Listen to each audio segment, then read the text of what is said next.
Hello, welcome to Bhavin sir English academy.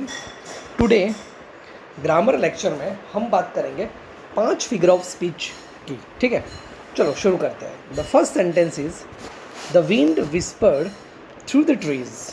अब ये sentence को ज़रा ध्यान से देखो। मैंने आंसर लिख दिया है कि ये पर्सोनिफिकेशन है, लेकिन कैसे है तो वो मैं समझाता हूँ। The wind is given the human quality of whispering. ठीक है, पर्सोनिफिकेशन जो फिगर ऑफ स्पीच है उसका मीनिंग ये होता है कि जो नॉन लिविंग ऑब्जेक्ट है उसे इस तरीके से रिप्रेजेंट किया जाता है कि जैसे कि वो जिंदा हो। जैसे कि विंड विस्पर्ड, विस्पर्ड का मतलब होता है धीरे से बोलना। ठीक है, अब हवा जो है वो कैसे बोल सकती है, तो ये जो फिगर ऑफ स्पीच है ना वो पर्सोनिफिकेशन है। चलो second, she was as brave as a lion in the face of danger. ठीक है, अब ये फिगर ऑफ स्पीच सिमिली है, इसमें आपको ज़्यादा कुछ याद रखने की ज़रूरत नहीं है।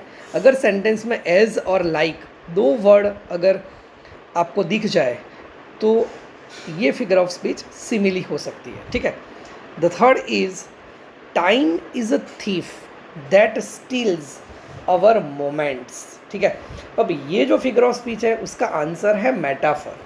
अब मेटाफर फिगर ऑफ स्पीच क्या है, तो उसमें दो ऑब्जेक्ट के बीच में कंपैरिजन होती है। ठीक है, लेकिन लाइक और एज वर्ड नहीं होता। जैसे कि टाइम की डायरेक्ट कंपैरिजन हो रही है थीफ के साथ। यहाँ पे क्या लिखा है देखो, टाइम इज़ अ थीफ, समय चोर है, दैट स्टील्स आवर मोमेंट्स, जो हमारी मोमेंट्स को चुरा लेता है। ठीक है, तो time is a thief, time और थीफ दोनों के बीच में कंपैरिजन तो हो रही है। ठीक है, लेकिन लाइक और एज वर्ड नहीं है। ये सेंटेंस अगर हम time is like a thief sorry, time is like a thief अगर मैं ऐसे लिखता तो ये फिगर ऑफ स्पीच हो जाती सिमिली। ठीक है, नेक्स्ट फोर्थ नंबर पे है I have told you a million times. Hyperbole figure of speech है ये। देखो, मुझे आधा सेंटेंस पढ़ने के बाद ही पता चल गया। क्यों पता चल गया? क्योंकि इस सेंटेंस को जब हम एग्जैजरेट करके बोल रहे हैं ना, कुछ बड़ा चढ़ा के बोल रहे हैं ना, जैसे कि मैंने आपको मिलियन टाइम्स कहा। अब कोई किसी से मिलियन टाइम्स कैसे कह सकता है?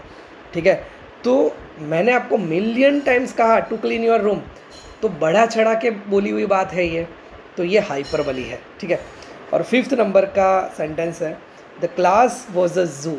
अब ये फिफ्थ नंबर और 4 नंबर के सेंटेंस को जरा कंपेयर करो। Time is a thief and the classroom was the zoo. Classroom क्या है? जू है। कब होता है? During recess. तो क्लासरूम की कंपैरिजन सीधी जू के साथ हो रही है, बीच में लाइक और एज वर्ड नहीं है, तो ये फिगर ऑफ स्पीच फ्रेंड्स कौन सी है? मेटाफर है। तो ये था आज का 5 फिगर ऑफ स्पीच का लेक्चर आपका।